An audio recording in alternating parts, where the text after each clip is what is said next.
So a couple of weeks ago, someone asked on Discord if Cavalry had any fracturing tools or features or anything like that. And I thought about it, and I came up with this idea where we could just use the shortest path to cut up a shape. And I'm just going to run through how you can do this fracture effect in Cavalry using the Pro version. So there's a few little tricks and hacks along the way. And I think for some basic fracturing effects, it's pretty cool and it's just kind of fun to play with. So I thought I'd put together a tutorial because that's what I do. And here it is. Okay, so we're just going to start off with a text shape and our circle that's already animated across. And we're going to add a custom shape and add our fracturing text into that. So we're going to apply all our behaviors and a few other things to this custom shape. So we're just going to turn off this text layer now. Add a shortest path. And I'm just going to change the stroke here so we can see what's going on a little easier. So once we've done that, we can then add our fracturing text into the input shape. So this blue line here is going to travel from our start to our end. And at the moment, it's going to stop halfway. So if I just move this across, it'll travel across our text. But I'm just going to increase the size of our point cloud. And I'll just change the height of it too. So with this count here, we can add a lot more points to create a smoother line. And at the moment, we've just got this one line. And if I increase my count to say 6 or 7, nothing changes. And that's because we've got to add a behavior in here. And the behavior is just a random. So once you put your random in, just change the maximum and minimum so that it's 0 to 1, and then just change your seed. And we'll do that for the end travel as well. And just make sure they've got different seeds. We've also got the seed of our points distribution, so we can change how things are cut up by changing that seed. You can also change these other seeds as well.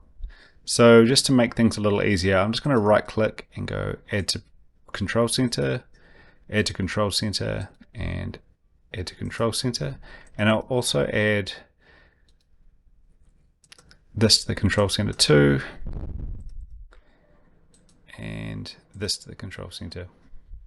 Sometimes you just need to have those things available and just tweak them slightly with this setup because there can be a few glitches from time to time. We're going to use the shortest path to cut up our text, but first we have to use an outline. And then we just put our shortest path in there and change the width to 2. Then down the bottom, we've got this option for cleanup. So just tick that and it'll just clean a few things up for us. So I'm just going to turn off the outline and jump back into our custom shape. And I'm going to add a ball. And on the ball, I'm going to add our custom shape and I'm going to change this to subtract instead. So if I turn off the shortest path now, you can see that it's kind of fractured a few things here. So to make this a little bit easier to see, I'm going to come back into here and add a contours to submeshes. And that's going to cut every little contour up into its own separate submesh.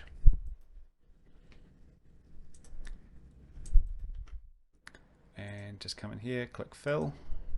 And you can see everything's gone black, which is good. And I'm just going to add a random. And on my random, I'm going to change this up to 255 because that's what RGB values go up to. It's still black, but if we click on separate channels, it'll give us a bit more color. So in this instance, submesh is only really going to help us with the color just to visualize it. So we can just turn that off when we come to animating it later on. So you can see here as well, and there'll probably be a few other little glitches. The A hasn't been cut up quite right. So we can just change these seeds and basically move the cut around a little bit, and it will fix up some of those little glitches along the way. So this is the base of it set up. I'll just quickly run through how it works at the moment. So we've got our shortest path, which has got the 2 randoms in it. We feed that shortest path into an outline, which is then into a bool and set to subtract. And then we've got the contours to submeshes, and then we're visualizing the color with a submesh on it. So now if I click on my custom shape and pop it into a Forge Dynamics and hit play, it's just going to drop down. So what we want to do is just jump into Forge, click on the little cog there, and come down to levels. So if I hit play now, it's just going to pop down. Another thing we're going to do here is jump in and go start to sleep. And that's pretty much it. So now if I hit play, nothing happens because I forgot to put in my ellipse shape. So once I've added my ellipse shape, I can just jump in and change that to kinematic. And then just hit play. And it all drops down nicely. So in my original one there was no cut lines or anything that you could see. So that was a bit of a trick. So I'm just going to duplicate our text and I'll just call this dummy. And I'll add our dummy text to it. And now we're going to click on the little cog there and change this to still. Change it to sensor. That means it will not be affected by any of the physics. And then come down to collision events and select visibility. So now if I've done everything right, you just hit play, they'll disappear and our letters will fall down. And as I said before, we can just get rid of the submesh, hit play, and all good. So one other thing as well, you can see here that there's still these cut lines. So I guess what we could do to change some of that is then just jump into our seed and just tweak some of these values.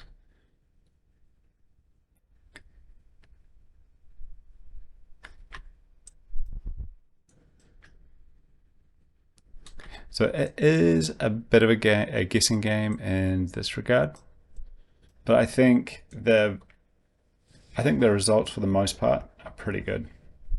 I found the cut to be 6 or 7 worked best. Yeah.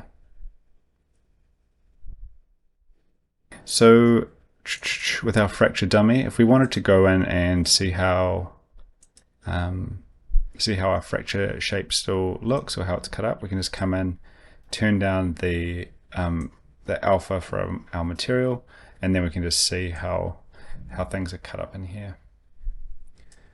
So yeah, for my final one here, I've got some pretty generic round numbers, just 1000 by 1000, count 750, and just tweaking around that seed however you want. If I just increase this to 9, let's just see what happens. You might get a few more little cuts in there. Pretty good for simple fracture setups, and you can use this in different ways as well. So yeah, I'm looking forward to seeing what kind of setups you create and what kind of animations you create with this. It's pretty cool. If you want to support me as well, you can come along to my Pepco Motion Gumroad, and I have a few scripts here that you can check out, and scripts also work in the starter version now as well.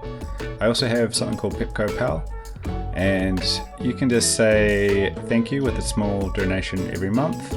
It doesn't have to be yearly, you can do it quarterly or every 6 months, up to you. I've only got like a handful of subscribers or supporters on that front, and yeah, I really appreciate it. Looking forward to seeing what you create as well, so be sure to share it with me on Instagram. Cool. Thanks for watching.